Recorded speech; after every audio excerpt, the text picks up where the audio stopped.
Hello guys, कैसे हो? सुबह का राधे राधे, जय श्री कृष्णा। तो गाइस, आज बुधवार है और आज हम आपको भगवान गणेश की कथा सुनाने जा रहे हैं। और गाइस, भगवान गणेश जब घर के अंदर कोई मांगलिक कार्य होता है तो सबसे पहले भगवान गणेश जी को याद किया जाता है और वो सारे कार्य मंगल करते हैं। तो गाइस, आज बुधवार भी है और हम आज आपको गणेश भगवान की कथा सुनाने जा रहे हैं, छोटी सी, जो मेरा और आपका भगवान गणेश मंगल ही मंगल करेंगे। तो गाइस, चलते हैं ये छोटी सी कथा आप और मैं सुनने के लिए। भगवान श्री गणेश गजानन नामक अवतार सांख्य ब्रह्माधारक है। उसको सांख्य योगियों के लिए सिद्धिदायक जानना चाहिए। उसे लोभासुर का संहारक तथा मूषक वाहन पर चलने वाला कहा गया है। एक बार देवता कोषाध्यक्ष कुबेर कैलाश पहुँचे। वहाँ उन्होंने भगवान शिव पार्वती के दर्शन किए। कुबेर भगवती उमा के अनुपम सौंदर्य की मुग्ध दृष्टि से एकटक निहारने लगे। भगवती पार्वती उन्हें अपनी ओर एकटक निहारते देखकर अत्यंत क्रोधित हो गई। भगवती कोप दृष्टि कुबेर को अत्यंत भयभीत हो गई।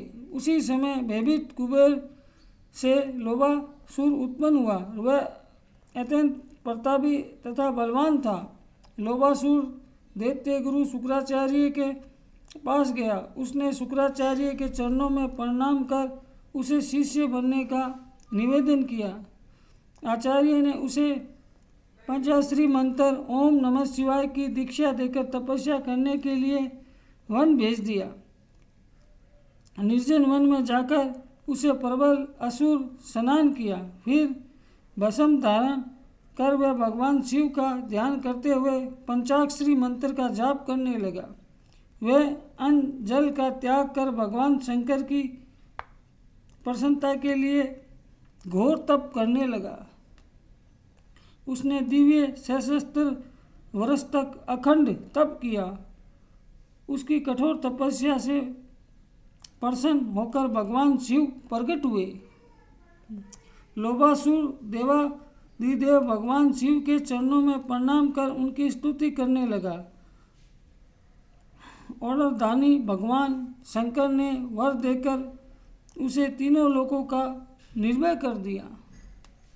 भगवान शिव के अमोघ वर से निर्भय लोभासुर दैत्यों का विशाल सेना एकत्र की। उन असुरों सहयोग से लोभासुर ने पहले पृथ्वी के समस्त राजाओं को जीत लिया। फिर उसने सड़क पर आक्रमण कर दिया। इंद्र को पराजित कर उसने अवतारी अमरावती पर अधिकार कर लिया। पराजित होकर इंद्र भगवान विष्णु के पास गए तथा उनसे अपनी व्यवस्था सुनाई। भगवान विष्णु असुरों का संहार करने के लिए अपने गरुड़ वाहन पर चढ़कर आए। भयानक संग्राम हुआ। भगवान शंकर के वर से अजय लोभासुर के सामने उनको भी पराजय का मुंह देखना पड़ा। विष्णु तथा अन्य देवता रक्षक महादेव वह सोचकर लोभासुर अपना दूत शिव के पास भेजा। दूत उनसे कहा कि आप परम पराक्रमी लोभासुर से युद्ध कीजिए या पराजय स्वीकार कैलाश को खाली कर दीजिए। भगवान शंकर ने अपने द्वारा दिए वरदान का स्मरण कर कैलाश छोड़ दिया। लोभासुर को आनंद की सीमा न रही। उसके राज्य में समस्त धर्म कर्म समाप्त हो गए। पापों का नंगन नृत्य होने लगा। ब्राह्मण और ऋषि मुनि यातना सहने लगे। रेबे मुनि के कहने पर देवताओं ने गणेश उपासना की, भगवान गणेश की। प्रसन्न होकर गजानन ने लोभासुर के अत्याचारों से देवताओं को मुक्ति दिलाने का वचन दिया। गजानन ने भगवान शिव को लोभासुर के समीप भेजा। वहाँ शिव ने लोभासुर के साफ शब्दों में गजानन का संदेश सुनाया। तुम गजानन की शरण ग्रहण कर शांतिपूर्ण जीवन बिताओ, अन्यथा युद्ध के लिए तैयार हो जाओ। उसके गुरु शुक्राचार्य भी भगवान गजानन की महिमा बताकर गजानन की शरण लेना कल्याण कर बतलाया। लोभासुर ने गणेश तत्व को समझ लिया, फिर वह महाप्रभु के चरणों की वंदना करने लगा। शरणावत्सव गजानन ने उसे क्षमा कर पाताल भेज दिया। देवता और मुनि सुखी होकर गजानन गुणगान करने लगे। तो गाइस, आज हमने आपको ये भगवान गणेश की छोटी सी कथा सुनाई कि भगवान गणेश बहुत ही शक्तिशाली थे, भगवान शिव के पुत्र थे। तो गाइस, हमें इस कथा से यही प्रेरणा मिलती है कि हमें हमेशा बुरे कर्मों से दूर रहना चाहिए। हमेशा बुरे कर्मों का अंत बुरा ही होता है।